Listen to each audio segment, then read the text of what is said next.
We are Was live. First time we go live on the Content Lab podcast. So, welcome everybody to episode 2 of the Content Lab podcast. We have today Eric Castaños. what's Eric's up, a everybody? What's good?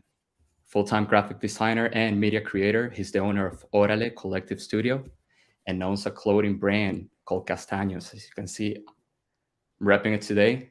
Eric is currently the graphic designer and media creator for HWPO, Mat Fraser, and Feeding the Frasers. Eric, thank you for coming on the show, brother. Thank you, man. Appreciate it. Thanks for having me. I'm already wowed by your whole production already, dude. I'm in awe. Yeah, dude, I'm actually super stoked. I always tell you, I love the stuff that you do, and you do a lot of things, dude. Like graphic designing, and you Yeah. handle so many things. You do weddings and all that. But I guess we're gonna talk more about it in the podcast. First, let's talk about this, dude. I love it. Thanks, man. Thank you I'm so much. glad. Yeah, Thanks for rocking it, bro. That's tight. Sorry I didn't yeah, give you a note, bro. yeah, yeah. I know. I saw everybody posting on Instagram like the little notes and stuff. I was like, "Where's mine, Yeah, dude?" Yeah, bro. no, When you but I gave think when you I think it's a dope concept. I love that you do the design. Everything's Thanks, like man. handcraft, and that's kind of like the slogan, right? Like handcraft made with love from you, Yeah, man, and yeah, all that. So, yeah, man. dude, I think it's dope, and it received a lot of love too, right? Yeah, man. I'm thankful enough to be from a really awesome city. Like you said, I'm from Yuma, Arizona, and like everybody there is so supportive, man. And like just the community that we have in general, like not even just my town, but how how it is with like the creative community, especially like within CrossFit. Like we're just lucky to have cool people who are willing to support. And like the feedback was, I didn't really have any crazy expectations, but just the love in general was so cool to be received. And it's funny, actually, a couple of days ago, I was asking my dad, I was like, "Hey, how does it feel to have like people wear our last name on their shirt?" He's like, "It makes me feel proud." And I was like, "Oh, that's cool. Like Yeah, that's dope that you get that from my dad." But yeah, man, it's I appreciate you wearing it. It's sick. Like I'm sure you get a reciprocal feeling when you see people wear your shirts with your name on it. It's a it's cool unreal. feeling, man. It Yeah, is. it It really is. is. I've you feel the support too. Like a couple of weeks ago, I did a competition. I was photographing there.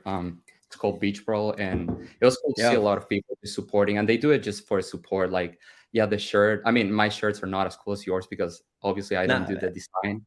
Um, but I Still mean, cool. they do it just to support and like show some love. So it's pretty cool.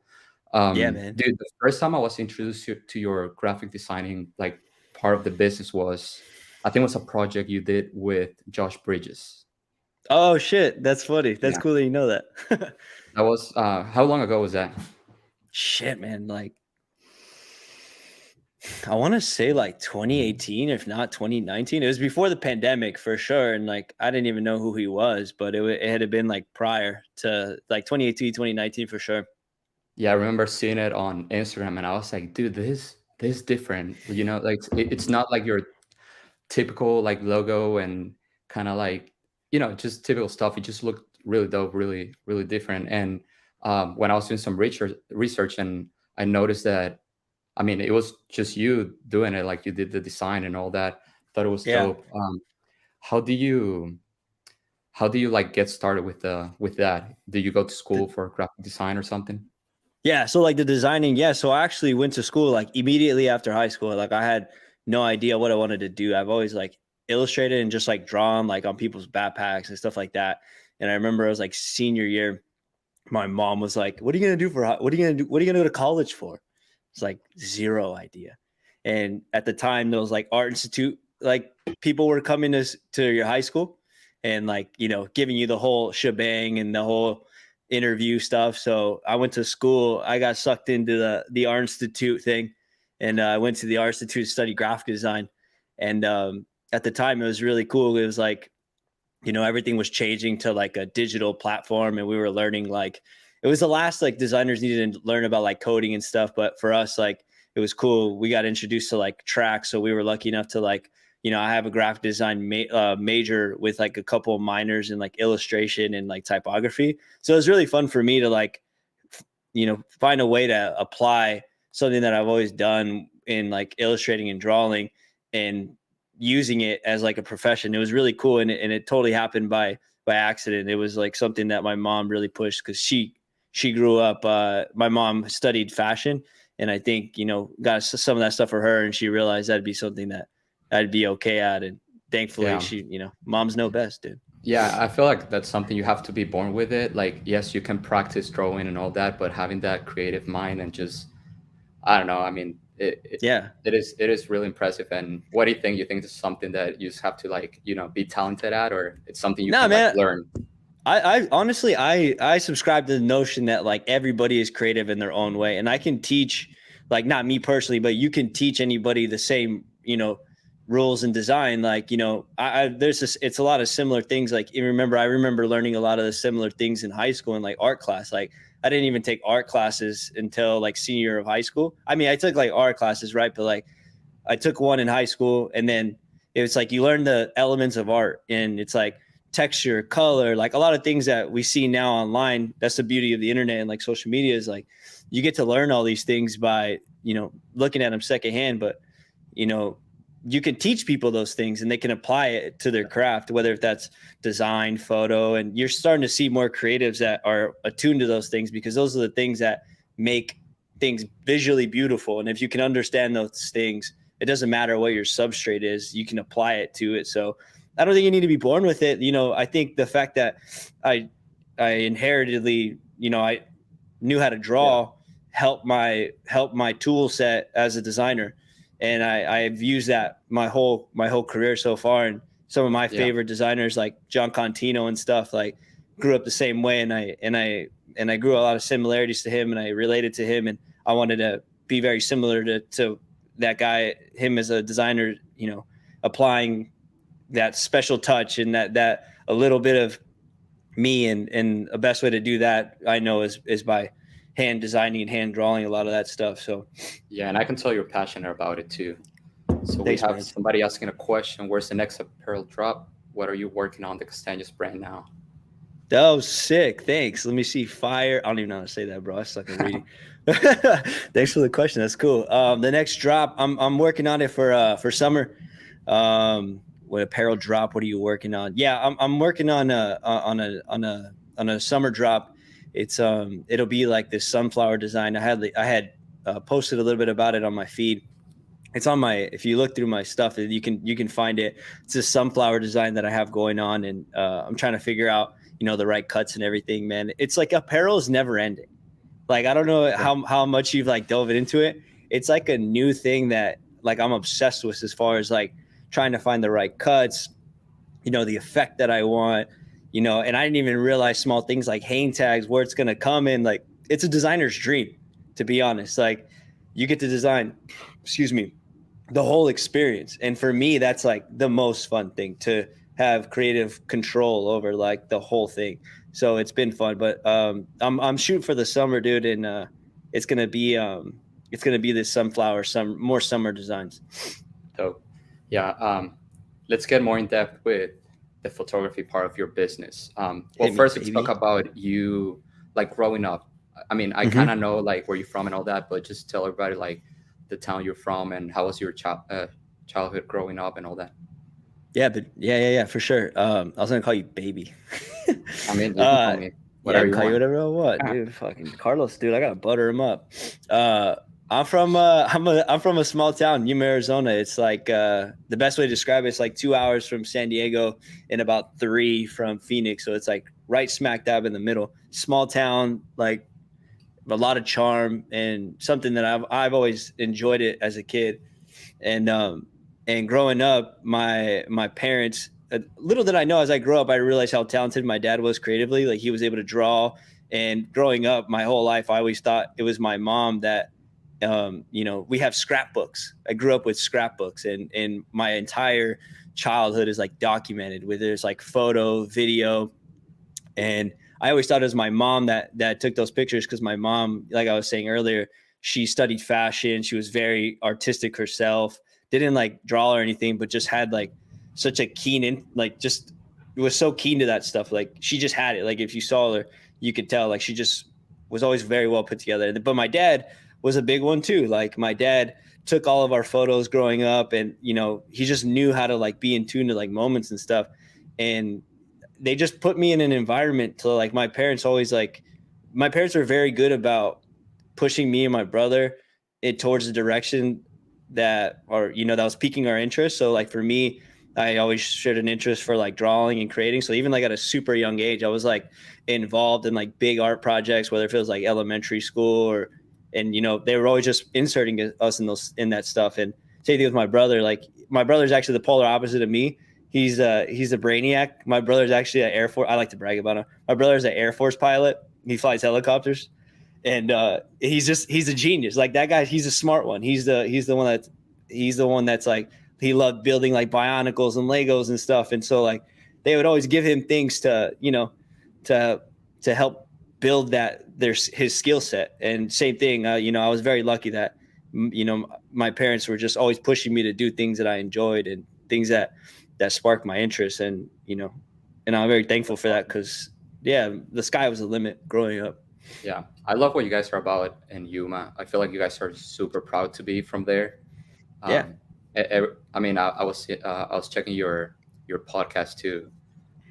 Yeah. It's mostly people from Yuma, right? That you bring on the podcast and you talk about just Yeah. random stuff. Yeah, man.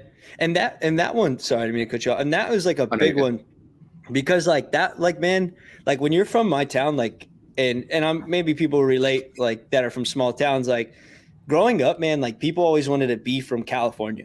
Like we joke around that it was like Yuma, California, because like when you're young, like you don't want to be from a small town. You want to be from a big town where the resources are endless. Like, oh, I want to go to the beach, instead of like appreciating what you have, and realizing that stuff makes people, wherever you're from, your roots and the things that you're around, there's like what makes you who you are.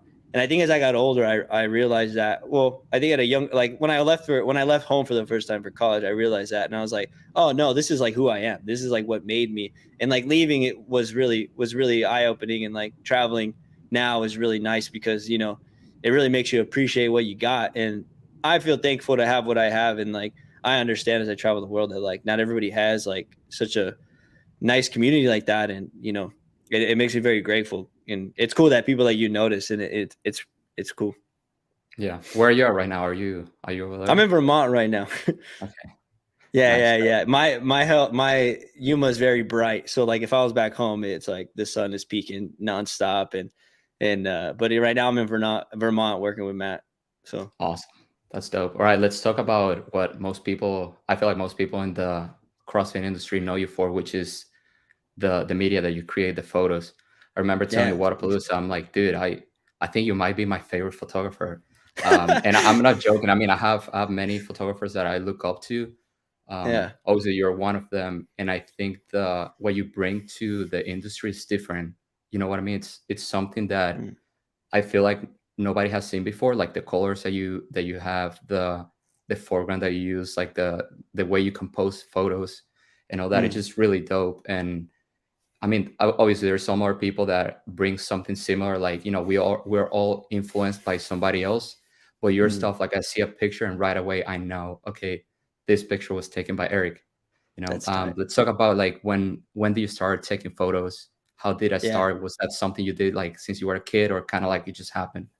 Yeah. Well, first off, I appreciate that, man. That means a lot. I worked like a lot to try to develop that. So I appreciate you saying that. Photos for me, it started like I think when I was in college, man. It was like right around when like the iPhone started coming out. Like growing up, like my parents always gave me like disposables and stuff. Like we'd go on trips and they'd give me like a disposable, like the old zip ones. They'd give me those, and we'd had video cameras, but it was never like anything, like it was just fun, like I didn't know what I was doing. And then it wasn't until like the iPhone 4. I remember specifically, I was like in college and the iPhone came out, and I had really wanted to get one to like start taking pictures, because I don't like, in a little backstory, in college I actually started with video because there was this class called CTV, and like first class we do like a live broadcast, second period we would make the videos for that. And at the time I was skating, so I was like heavily influenced by like skateboarding, and I knew video, and that's all I knew. And we were like on like little shitty like Zoom cam, like little cameras, like, but we made it work. And so all I knew was skateboarding. So I just started filming my friends skating, and I would, we'd have assignments, but I would always apply them to skating. So it wasn't until like college, I really wanted to start shooting skate photos, and all I had was an iPhone. And then it kind of just trickled on from there. So like I would make like little videos of myself, like, because I live by myself, and I like take photos of my friends skating like in Phoenix. So we'd go skating, and I, have my phone. So I'd take pictures with my iPhone. That's like all I had. I didn't have a camera or nothing until I graduated. I asked for a camera for like my senior project, and that was the first time I ever took like portraits. And I remember it was in my room. It was like right when Skillshare came out. Do you remember Skillshare? Do you know here? Yeah, it was right when Skillshare came out. And I remember I looked up how to make a backdrop and stuff like that using like the clamp lights and like a bed sheet, and a lot of that stuff I still use now. But I Yeah. remember I got a T3i, and ever since then it just took off. And the evolution from there just kept going and going and going, and That's awesome. Do you started. remember who was like your first influence in photography, like somebody you looked up to? It's kind of hard to know like the first one. It was always skate videos. So like there's like 2 skate videos that really hit me hard, and it was more of like, I can tell you photography now more than days, but like the first thing that influenced me like visually with like photo and video was like skate videos. It was one called Stay Gold by America, and it was so sick, dude. They use like Super 8 like cuts. I don't know if you're familiar with it, but they use like Super 8 like B-roll cuts, and then they use like fisheye lenses for like the skating. Like it's such a beautiful video, man, and I like it so much that I got it tattooed on my leg. And and then another video by Fallen. It's called Ride the Sky. So like those 2 videos, I would like use them as like inspiration all the time. And then as I got older, I started to like with like photos. I can't remember like an exact one, but like I just would take pictures of shit that I liked, and I would apply the things I was learning design until I came across like one of my absolute favorite photographers to this day, and he's like still an influence on me. His name's Saul Leiter, and like he's my goat, dude. Like I religiously go back and look at his work whenever I get lost in my own stuff, because he's like a painter that became photographer. Like he wanted to become a painter, not a photographer.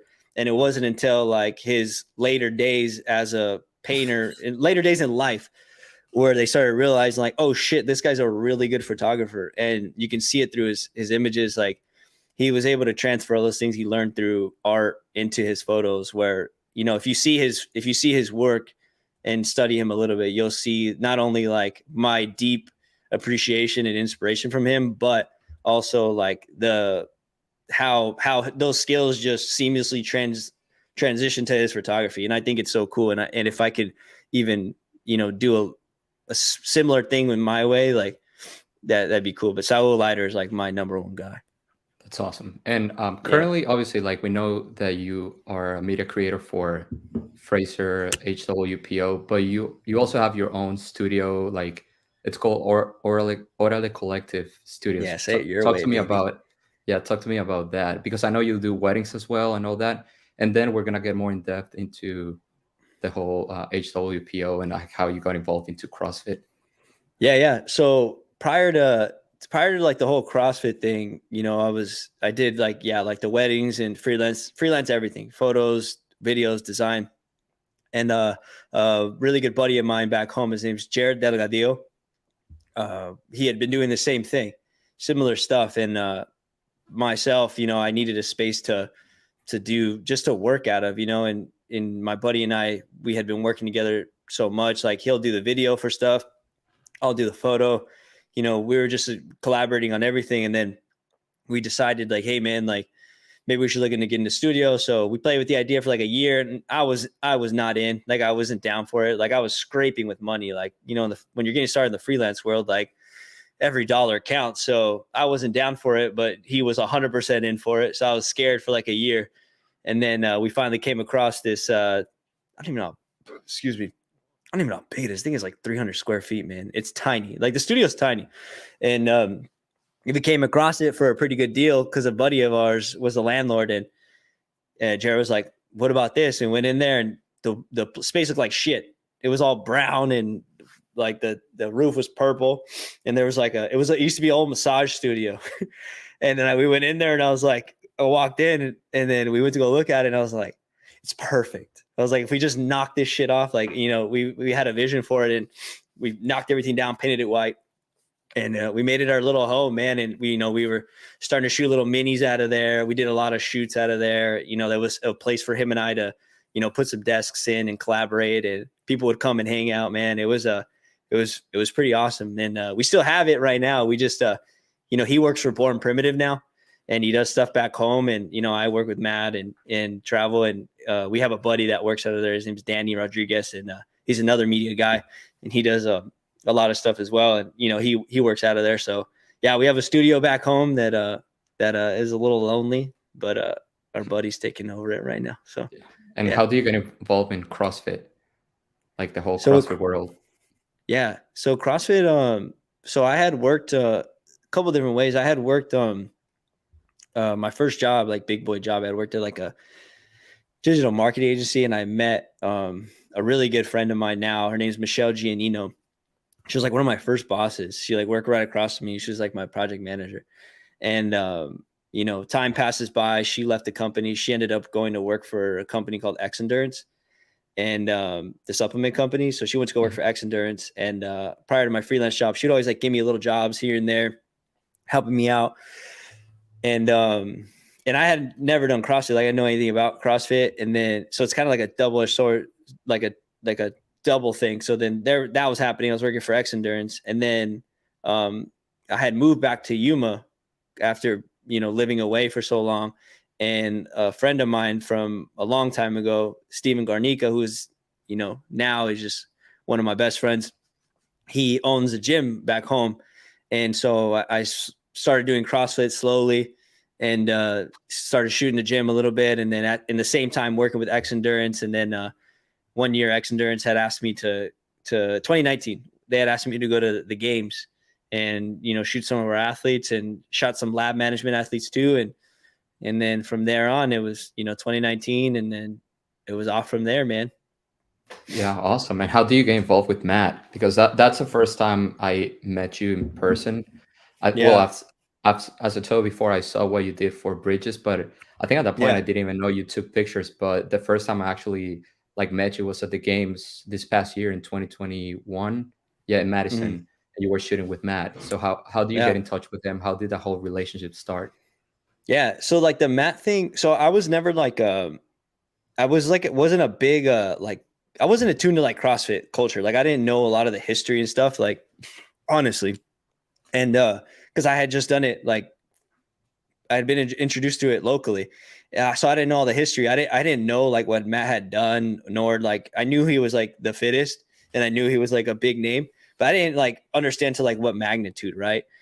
And so it wasn't until like, I had been working with X Endurance for a while. You know, I'd shooting like our people, and, you know, I was lucky enough to go to the games. And it was, they had put out that post on Instagram that they were looking for somebody. And I didn't follow Matt because I wasn't really big into like CrossFit. Like I didn't know much about it other than like the people that I shot, and then my gym. Right. So my buddy had sent me a link. He's like, hey, you should apply for this. And then, you know, then I was like, oh shit. Like I had known the name Mat Fraser after shooting CrossFit for like, or doing CrossFit for like 2 or 3 years. I was like, oh, okay, I know who he is. Like he's the GOAT that, you know, people say. And I was like, oh, cool. So my buddy Fabian had sent me a link, and I just like, as a goof, I applied for it.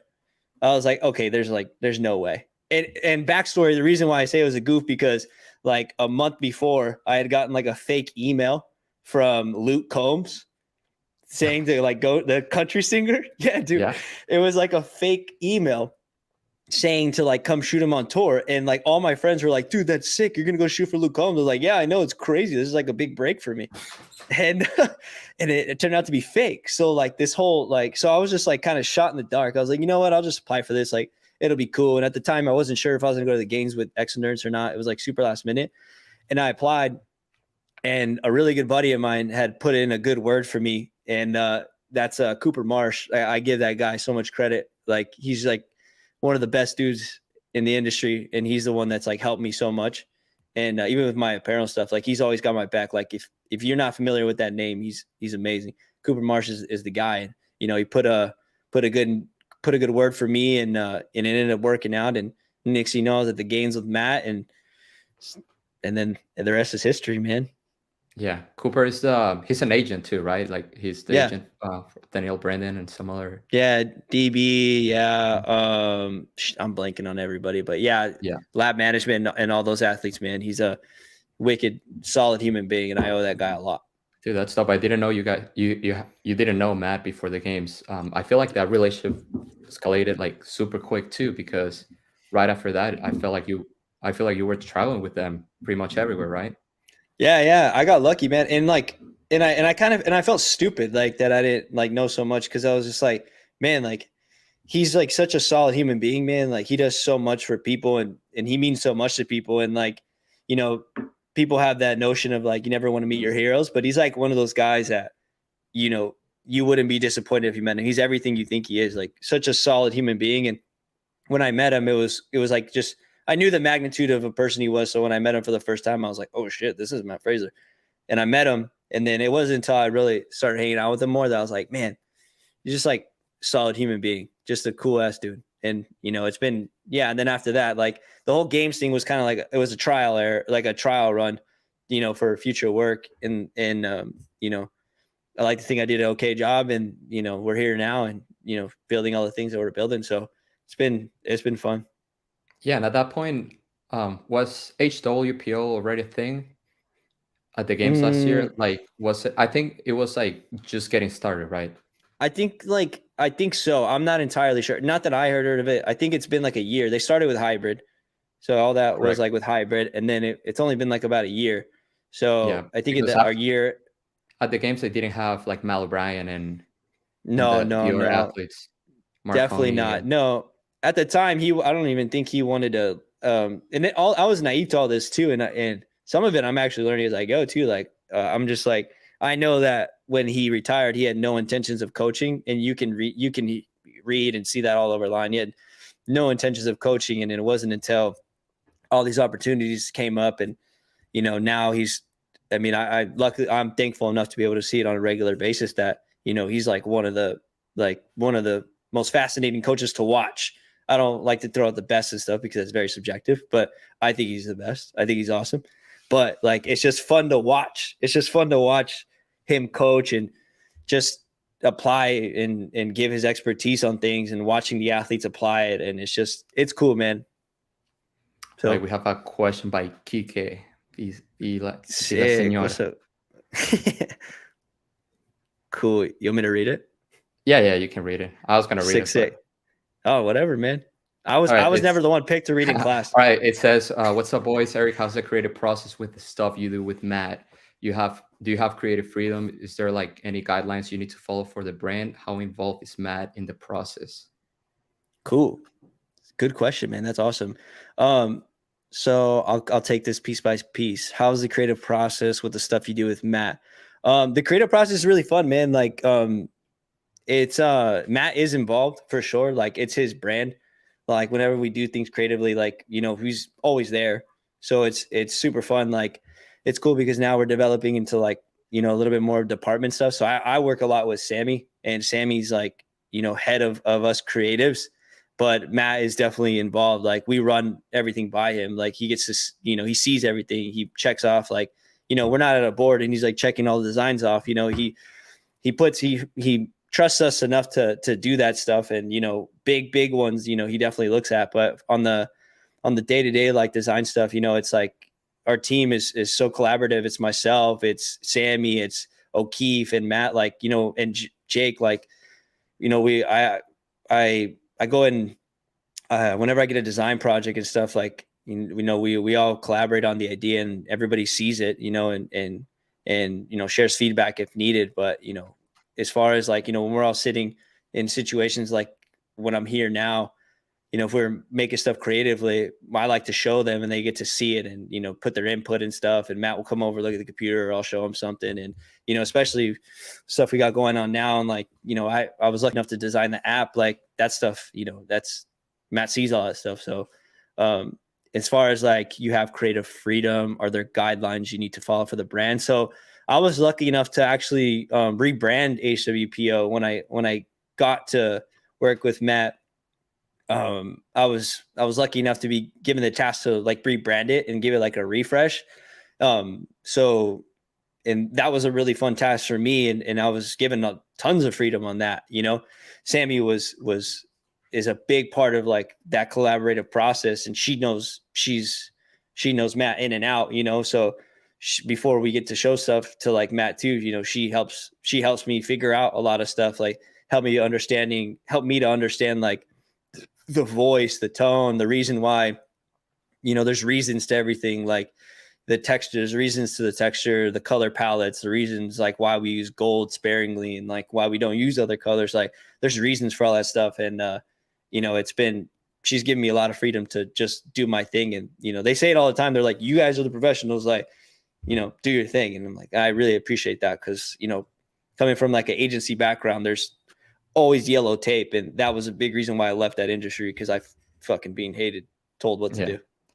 Yeah, I think the style is really dope too. I think it matches very well with the brand, like the colors and all that. It looks dope. And the team is Thanks, man. growing too, right? Like you guys have Yeah. Alex now on Yeah, we board got with you Alex guys. now. Yeah, we got Alex now. He's taking care of all the video stuff, and yeah, it's been cool, man. The team's growing, and yeah, the scaling it's just been cool to be able to focus on one thing, because as we all know, especially content creators listening to this podcast, it's hard to do it all, and as content creators, we're demanded to do it all, and similar to when I was in design, when I graduated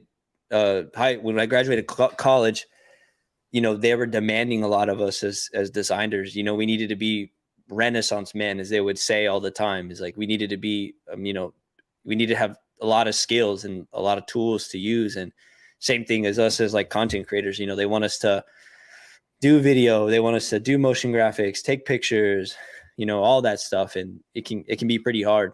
So, but it's nice that as the team grows, everybody has their jobs, their roles, their responsibilities to do the best that they possibly can for the same cause. That's awesome, man. Let's talk about your photography style. Like Mm-hmm. obviously you try to be unique. It's kind of like it's different. What are things you look like before shooting a competition, before going to the games, for example?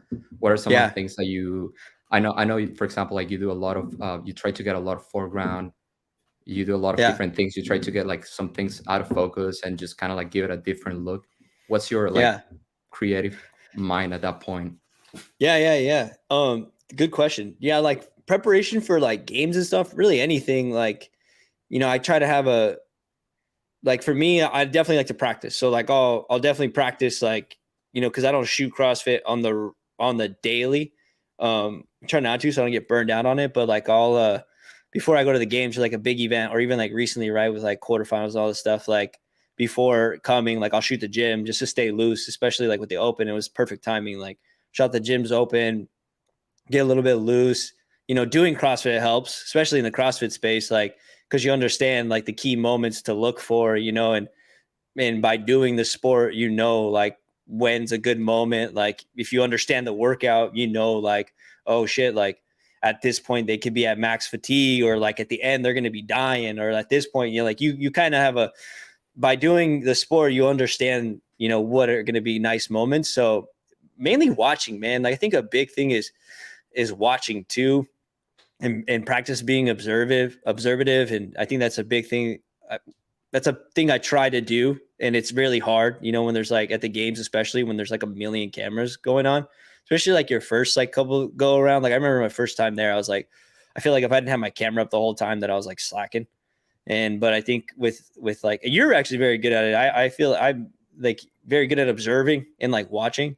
And I think that's huge, man. I think that like even to your photos, it's a big thing. Cause like your photos, like, you see pictures and they're like, what's the point? Like if you have to ask what's the point, then it's kind of like a miss. Like anybody can take a pretty picture, man. But it's like, if the moment isn't there, if you don't have to overthink everything, but at least give it a little bit of thought. So it actually means something, and I think you're really good about that too. But yeah, I think practicing for sure, and going back and looking at my references for sure, like because it's like a constant thing, man. Like it's like an everyday practice. The same way like some people journal, some people like do things part of a routine. Like whenever I start feeling like, uninspired, or I know it's like I'm going to like a really big moment, I like make sure to look back at my references, even some of my old stuff that I really enjoy, like, and to stay sharp on those things, and try to do things that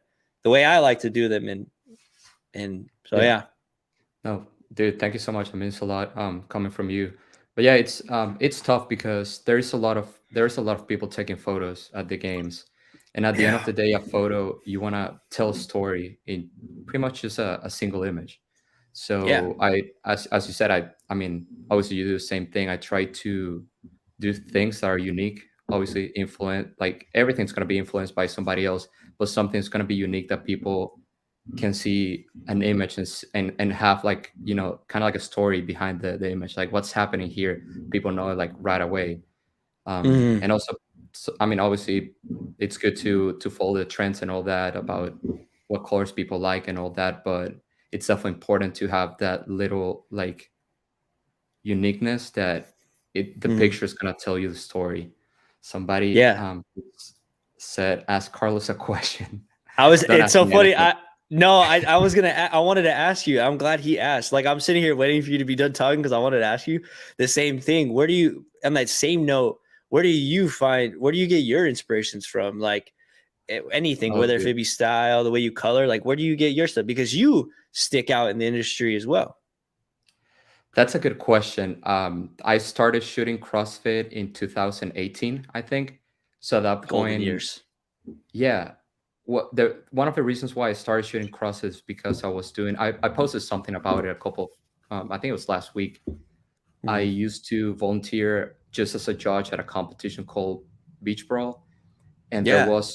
there used to bring a lot of really cool people there, like Preston Smith, Jonathan Oh, he's Mayfield. They good. don't even do CrossFit like in the CrossFit industry anymore. They're up to like really awesome things. I think they still go to the games shooting for Rumble and stuff like that. Hmm. And Mike from Florida Sports Guy went 1 year, and it just people that like it. It's kind of like you see the picture and right away you're like, oh, that was Preston for sure. And Yeah. me as a volunteer, I used to see them just grinding out there, then posting, and it was really dope. And from there, I kind of got the inspiration of like that's something, because I always liked taking pictures, but I never did it for CrossFit. Hmm. So at the gym that I was working out at, I started, I talked to the owner. I'm like, hey, dude, can I, take some pictures for social media and all that? And then from there, kind of like, you know, kept on happening. And I mean, I'm not gonna lie. If I go back to my pictures back in 2018, they were absolutely trash, because that's something that, or in my mind, I feel like they're trash because Yeah. as I was talking before, like they didn't have a meaning. It was just me like, Hmm. oh, look, that person's snatching. So I'm just going to take a shot of that and hoping that it looks good. Yeah. But I think it was just the process of like learning and like actually knowing what a picture can mean, and like knowing my camera and knowing how to compose an image and knowing what people like to is kind of like what Yeah. inspired me the most to like keep improving and all that. Yeah. Um, Did you how long before that were you shooting? Have you shot your whole life, or like what did you start taking photos of before? Like what was your entry thing?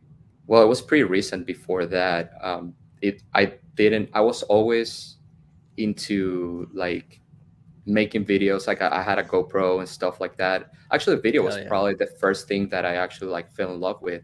I always like Sick. to create stuff, but I was Yeah. never into it. I went to business school and then I got an MBA. In my mind, I thought I was going to be working in an office, but Oh, sick. right away, I was like, hell no, dude. Like I'm not gonna do this. Not the So, vibe. and photography was like the thing that kind of like got me out of it. Like I'm like, dude, I'm just gonna do this. Like I feel like I can do it. I like it. I'm passionate about it, and like this is something I'm gonna pursue. And if I fail, like at least I tried.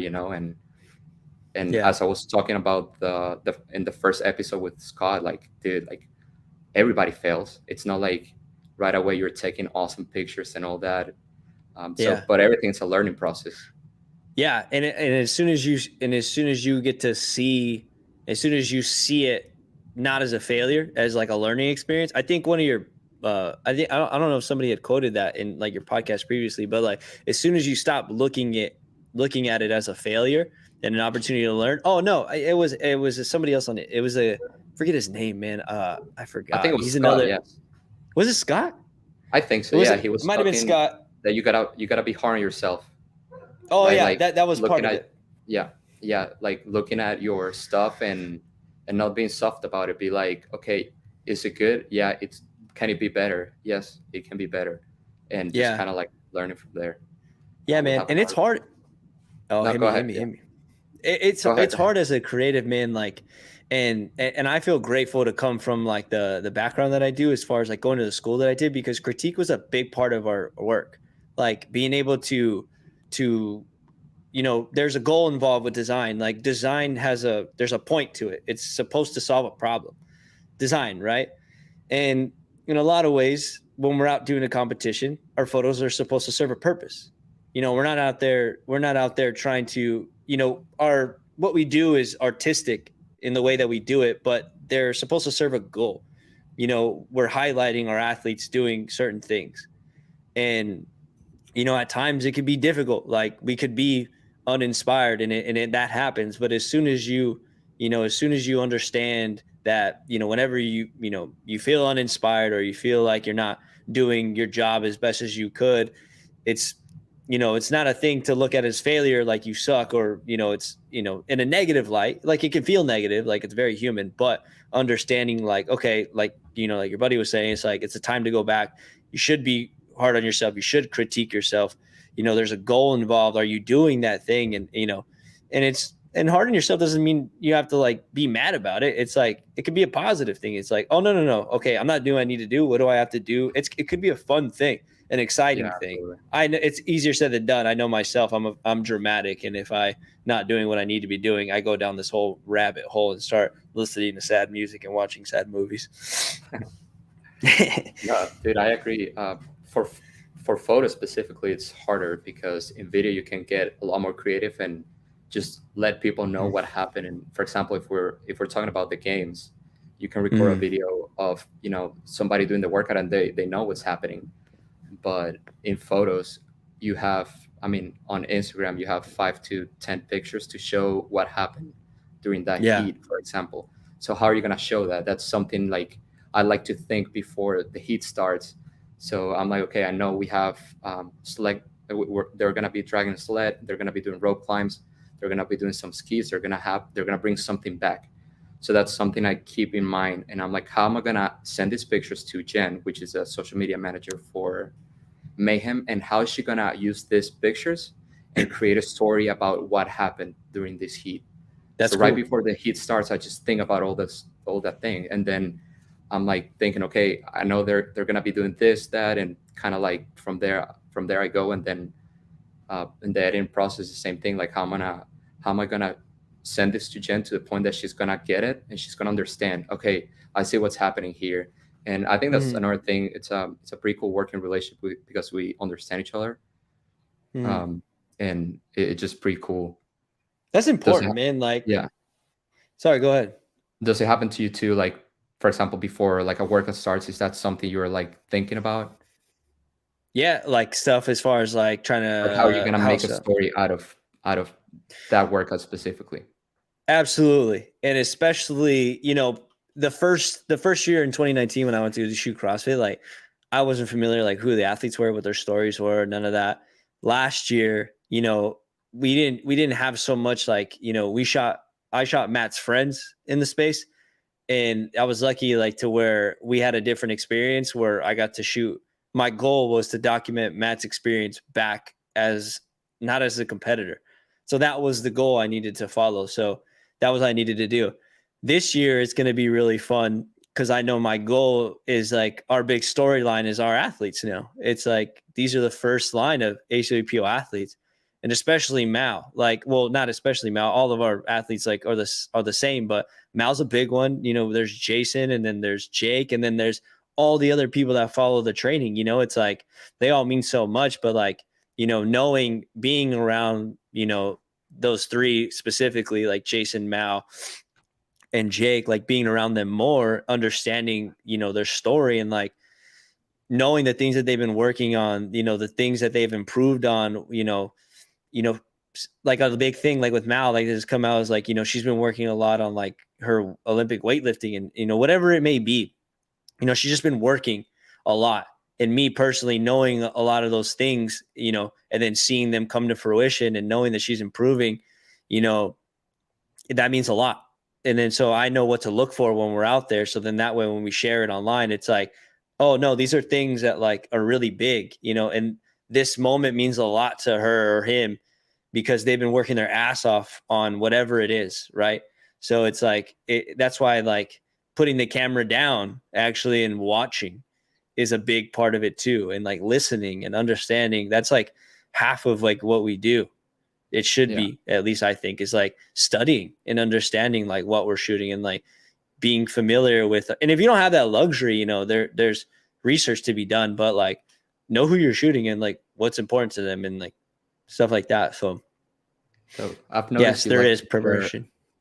yeah, I've noticed you like to share a lot of your photos on the story, right? Yeah. Like you're traveling. It can be something like you're cooking with your dad and you like to take photos. Like I can Yeah. tell you're like passionate about just capturing photos.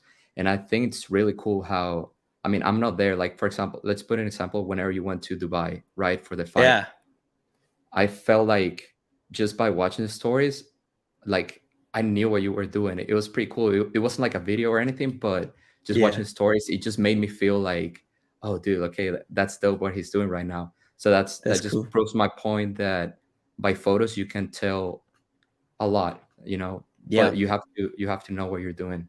Yeah, There's man. somebody else asking a question here. Jordan, great guy. I think he's from Texas. I worked with him in What's the up? Oh past. yeah. He bought a tee from me, I think. What's Oh up, yeah, he Jordan? did. Yeah, I remember his story. So Yeah. here's Thanks, man. question: how do you recommend moving from media as a part-time passion to a full-time career? I think that's a great question.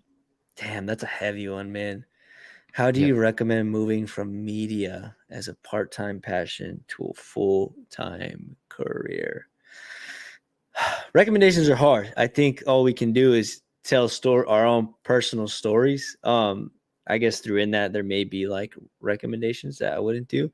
Um, I can tell you what happened to me. I'm sure Carlos has his own experience, but like with me, I would I had my frustrations. I guess a big one to understand is like understanding what you want to do. And it could be just as simple as like, I just want to do this all the time. And it could be as easy as that. And then you start to find your niche, right? Because, personally, I started as a designer and then I got a job as a photographer at an agency by chance. And I had no idea what I was doing with the camera. And I found myself in that position and worked at a creative agency for a couple of years and realized that I didn't want to do that anymore, and that I understood that I don't like a certain part of the creative process, and that was all of the yellow tape. And I understood for me, I'm like, okay, no, and some people would be very happy with that, right? Very content. And I knew people in that work environment that really enjoyed that. And there's nothing wrong with that. I just knew for me that I wanted more control and I wanted to do a lot more things without the restrictions. So for me, the justification of going full time was solid in my mind because there was a risk involved, but the reward would be very sweet because I had the freedom to do what I wanted to do. And that may not be the case for everybody, but for me, I knew is what I had to do. And for me, like it was a slow process. Like I quit my job. I worked at a juice bar in Scottsdale, and I worked there half of the day, and then I would do design projects on the side and then try to pick up photo gigs. I would do any creative work that I can and whatever worked. And I through those years of doing that trial and error, it's like, when it got design heavy, I'm like, okay, is this what I want to do? When it got photo heavy, okay, is this what I want to do? I think you'll learn as you dive in. I know me, like I like to do a little bit of both at this point. I don't like to do just photo. I really enjoy video work, but I don't want to do just video. I like to do too much shit personally. Like I like to do it all. And I really enjoy designing, and it is very hard, but I guess what I would recommend from moving media from part-time to full-time is if it's something you really, really want to do, you have to go all in. And I understand like you have to go all in. You have to go for it. And I know it's scary, and it's very easy for me to say that though, because I don't have kids, I don't have a family. I don't know what Jordan's situation is at home. Like, I don't want to be the, because I don't like when I hear that online, because it's unfair to the person. It's like, people have family, man. Like, it's difficult. So it's like considering those things, and it's okay to start slow, man. Like, it's, if you have a awesome support system, if you got a 6-figure queen at home and she's like, you do you, I want you to go ahead and quit your job and you do your thing. That's cool, man. Consider your circumstances at home, and do what works best for you. Like, if it's a slow burn, go for it. But if you have the means to jump ship and dive right in, then by all means, man, go for it. Only you know your capacity. Just know that everything involves some sort of risk, and just do your best to try to evaluate those risks. Dude, I think that's a great answer. That's kind of like what I would have said as well.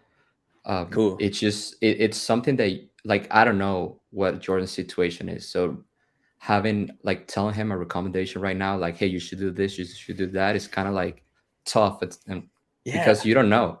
Like, for example, in my own experience, it's similar. It's something that I just had to dive in 100%, just go full into just doing this, and I felt Yeah. like I was, when I was doing it, kind of like trying to do it full time. I was also coaching at a gym, and at one point I felt like I just needed to go for it. Like, I need to take all the distractions out of it and just go 100%, because those 2 hours that I'm coaching at the gym, the 15-minute drive back and forth and all that, that's just taking time that I can be improving, either, watching a video of somebody like teaching me something, I can be reaching out to people, I can be editing, I can be just learning and just improving my craft. So, and we're talking about only 2 hours, but think about 2 hours every day.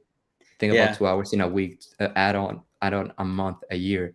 It's just a lot of time, and it's something that it's scary, but it's kind of like a leap of faith that you just have to go for it. Those 2 hours start to feel like 5.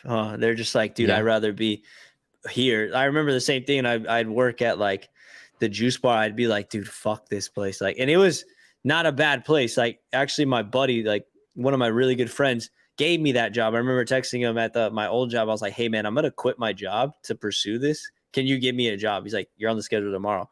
And I'm like, sick. But I remember being there, like, I give him so much. His name's Marty. And I shout out to my boy Marty. He helped me, he helped me stay afloat and pay my rent while I do all that stuff. But I remember just like being at work and not wanting to be there, because I knew what I really wanted to be doing. But without that, I wouldn't be able to do what I do. And then I felt a very similar thing to you, where I was just like, okay, it's time. Like, and usually it's like finances, when you can usually hit like the financial number that will cover your means. Luckily, mine was very low, so I was Yeah. able to jump in a little earlier. But yeah, and a And it's lot of crazy that I how kept my means low. Yeah, it's crazy how much it helps too whenever you fully focus on your business, because I mean, you're just putting all your time and energy into it. And Yeah, I mean, it just, again, it's a tough decision, but it's something that if you really feel like that's what you want to do, you just have to do it, try. And again, as I mentioned earlier, it's probably not going to be easy at the beginning. You're probably going to fail a lot, and it's going to be tough. And you said it too at the beginning of the podcast, it's just scary to, go into the freelancing world, oh because bro, at first it's like, am I going to make it? Like, like, am I good enough to do this? But it's something that if yeah, you really like it and you're passionate about it, just put all your time and effort into it and give it a shot. If it doesn't work out, it didn't work out, but at least you know that you tried.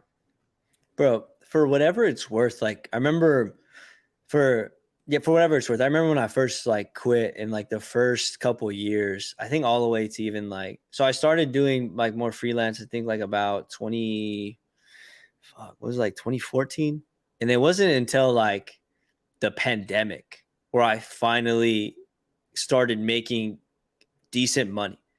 And I remember like when I was living in Phoenix when I first started, and then coming back home, like, dude, there'd be days, bro, like where I didn't even know what was going on with my body. And it was just the amount of stress that I was taking on and putting on myself, that like my stomach was doing crazy shit. Like I was losing the weight.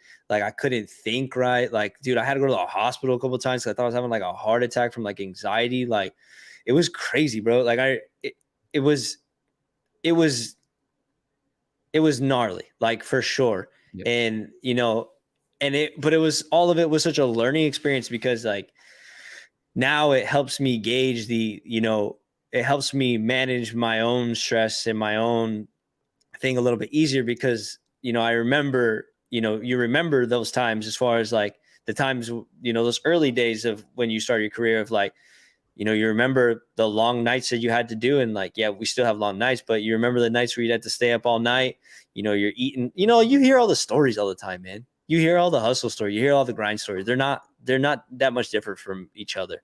Yeah. They're very similar, but, and not saying you have to go through that. I hope nobody, honestly, man, I don't want anybody to go through any of that shit. Like, it sucks, man. It does build character. It does show you who you are and what you're capable of. Like, there's a risk involved with that, man. Like, for sure. It does fuck people up. Like, it definitely like took its toll on me for sure.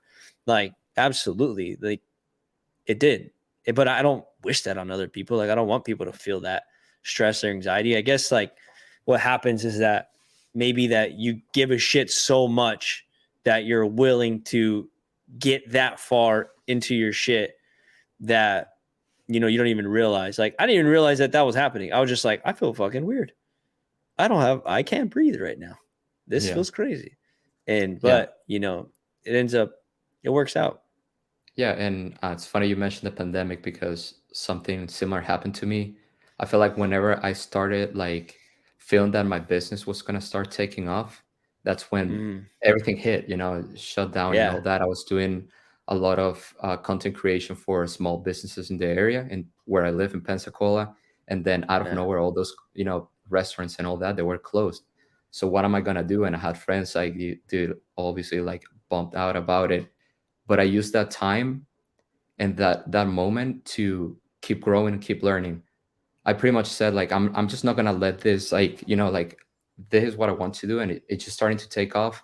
I'm just gonna take advantage of all this free time that I have and just learn more. And I remember being, dude, obsessed with YouTube and just learning Yeah. and just shooting, dude, literally going outside and just grabbing somebody and just shooting random That's things. sick. And dude, yeah, and that's kind of how that motivation just kind of like started because of Yeah. something that some people can feel like, oh, pandemic, we're not going to do anything. It just kind of like I used it as motivation. We have Chris Andrews. He just said, I just did this and put my 2 weeks notice in at work so I can focus on growing, learning, and following the CrossFit in-person season. Dude, that's dope. Nice. Happy for you, Good for Chris. you, man. And yeah, obviously I wish you luck. And as Eric said, like, just if this is what you want to do and it's something you feel passionate about, just do it. Dive in 100%, full send, and just keep learning. It's always going to Yeah. be a learning experience. I'm illiterate, so I have to reread this before I Mhm. respond. Because when like people never read your text messages and they like Yeah. reply, not even addressing the question that you asked. So like, I don't want to be that guy. That's sick, man. Yeah, like Arla said, congrats. That's awesome, man. I hope you do well, and hopefully we see you on the floor out there. We have Task for Media group saying hi, guys. So Task Force is that's Frank, my buddy Frank Cruz. Oh It's funny shit. we're talking. It's funny we're talking about all this stuff because he did something similar. I know him personally, and he was in he was a cop, and he decided to quit everything to become a full-time filmmaker and photographer as well because that's what he felt passionate about. And actually we're thinking about making an episode about him because he has a pretty cool story. He's older than us, not much older, Yeah. but it's something Damn. that he always felt passionate about, and he never did it until one day he said, it's not too late. I'm gonna get started. And then he just dived in full time into video production, and he's doing awesome, and he's crushing it. Yo, hell yeah, Frank. I didn't know you're a cop. I won't talk shit about you anymore. Yeah, yeah. Just Let's see. kidding. Jordan. It's helpful to hear from others, and I would love to pick y'all's brain in more detail sometimes.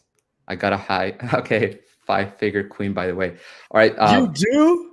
So for people that are gonna be listening to this on Spotify, we Oh, are just okay. reading questions we're reading questions off YouTube. So if you're interested in watching the stream, just go to the YouTube channel Contentlab podcast, and you can see what's happening in real time. But for now, that's what we have. Oh, actually, Yes. Frank met you. He was actually sitting with us one of the nights that we were eating. Frank was there with Yeah, us. yeah. Those are good nights, man. I remember Frank. Yeah, Sick.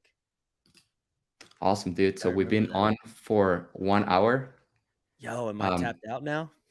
no, you're not tapped out. I'm just saying, like, what anything else you wanna talk about that you have in mind? I just don't want to. I know you're busy and it's already what 9 p.m. over there in Vermont. Is it? Ah, shit, I don't even know, man. I'll tell you what, dude, I've been going to sleep late by just editing my old stuff and watching Star Wars, man. This is but anytime any opportunity I have to like talk to other creatives or, contribute in any way, like this shit's fun, man. I think it's Yeah, cool. I'll tell you on here, it's so sick that you're doing this, like just connecting with other people in the space, because not a lot of people get to experience like the times that we had at Waza, right? Like all of us, all the creators for all these people that we love sitting together and just bullshitting, immediately after. I thought that was so cool. Like we don't really get that at the games too much because we're all at their same spots, but the fact that at Waza we're all in the same hotel is so cool. So yeah. then, we all got to chill, and I really appreciate that time with you guys, and the fact that you're going on and you're making, um, this podcast to be able to tell those stories to those people is so cool. Like, I get to learn about these other people, and I think if people have that itch to be creative, and if it's hearing Frank's story that helps that person, I think that's so cool, man. Because in whatever capacity they can be creative, whether if it's part time, full time, I think that's so sick, man. I appreciate it, man. One of the reasons why I'm doing this too is because I feel like there's such a cool relationship with everybody in the fitness CrossFit community of creators. It's just something that I don't see anywhere else. Like, for example, we went to Waterpalooza, and then after shooting all day, like you're tired and all that, all you want to do is just go hang out with the guys, like just have fun and Yeah. talk about like, hey, how was the day and all that. And I feel like we all get along pretty well, and we work for different teams and different people, whatever. But it's just a pretty cool relationship, and everybody supports each other. So I felt like it was first a good. It's good for me because it challenges me. I'm one of those that always looks for something new to do. That's why, Mhm. as you were mentioning earlier, you don't like only to photography. You like to video. You like to do that, and I am kind of like that too. I like to try different things. So it challenges me to do something different, and also to catch up with my friends, and just to learn and just to hopefully help people to like learn and get motivated to do new shit. um Jordan asked if okay, so any recommendations on getting involved in the cross space more heavily? Feels hard at times to get a foot in the door sometimes. Yeah, it definitely is hard. And you're just getting involved in the CrossFit space more heavily. Honestly, man, like you'd be surprised how much just reaching out does. Like, just reaching out to these companies, like asking if they need help, and I know like for us, like at HWPO, like we had people that reach out to us, and we have a list of people that, if we need them, we'll get back to them. And and I think, just putting your foot in the door is so big. And especially, when it comes to the big events like the games and stuff, like we're always, especially in the CrossFit space, people always need content, especially. And then, even if you got to start with, look at some of your favorite athletes, like ambassadors, like, whether if it's Beam or Fit Aid or, their apparel, whether it's Born Primitive, like, start anywhere and reach out and see if, they need help in any facet, and then try to get from there, try to find your way into, coming out to them with them to events. I know my buddy Jared was the same way. We have a really good friend who's an ambassador for Born Primitive, and we shoot her clothes. And I had asked him if he was going to go to Wadapalooza, and I was like, well, why don't you just ask Born Primitive? You're like, who knows? That maybe they need somebody. Like Richard shoots all their photo, and he's great at it, but maybe they need some video. And he asked, and shit, he saw him at Wadapalooza, and it was pretty sick. So, just ask. You never know what's going to Yeah. happen if you ask, and just give it a shot, Yeah, man. I think it's all about making connections. As you Absolutely. said, that's what got you to HWPO. That's what Hmm. helped me, get with Mayhem and all that. It's just creating that relationship with people, reaching out to people, not being afraid of, sending a DM like, "Hey, dude, Eric, I saw your stuff in, at Waterpalooza at the games. I love what you do, bro. I love your colors, all that." And I mean, I'm sure you appreciate stuff like that, and it's always helpful to be like, yo, like if you want to check my stuff, and anytime you need help, I'm down to help you guys out and all that. And from there, you reach out to people, reach out to brands, and somebody's going to give you an opportunity. And once you get that opportunity, that's a moment you gotta shine. That's a moment you Yeah, gotta man. go hard and be like, okay, I have this opportunity. This can change where my you know where I'm headed to. So Hell yeah. yeah, that will be my recommendation for you, Jordan. Just create relationships, reach out to people, tell people that you enjoy their work, talk to brands, talk to anybody until somebody gives you an opportunity. And then I mean, I've seen your work, and I love what you do. So just show them what you do, and the opportunities will follow. Yeah, you're definitely skilled enough to be there. Like you deserve to be there. So it's just a matter of getting your stuff seen and your foot through the door. And we'll see you out there. Yeah. All right. Let's see if anybody else has any other questions. This is Uh, fun. Yeah, yeah.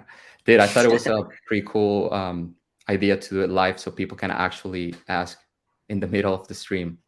I like this, man. Thanks for letting me be the first one that was live. It was a little Oh nerve yeah, wracking. dude.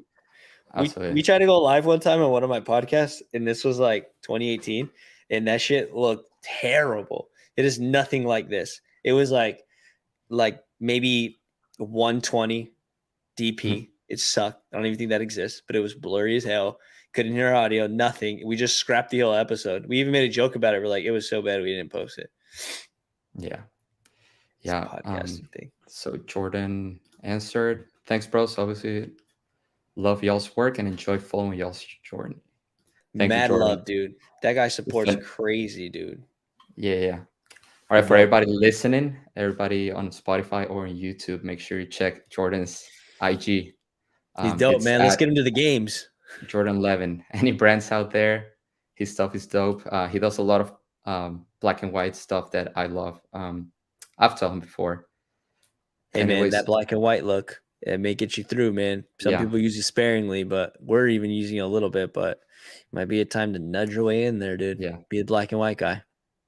Eric's been really fun. One of the reasons why I want to cut it at 1 hour is because I want to have you back eventually. We cannot we cannot talk about all the things right now, right? We gotta keep some stuff for the future. Maybe I was thinking even one of the competitions. Maybe we can talk live after the event and we can answer questions and all that. So That'd be definitely, dude, sick, man.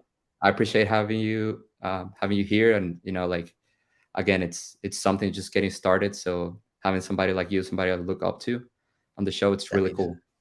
that's wild, man. That feels so weird hearing that from you, man, because I think your shit is so good, man, and I think you're so well established in the space. So to hear that from a peer is kind of wild to me. So I appreciate you, man. Thanks for having me on, man. I appreciate it. This is Yeah. cool. I love what you're doing, dude. It's dope. Thanks so much, dude. For everybody listening, this is gonna be on Spotify. It'll probably be on tomorrow. Damn. Obviously, it's gonna be on YouTube. Follow us. My Instagram handle is at Bound Media, BOWNMEDIEA.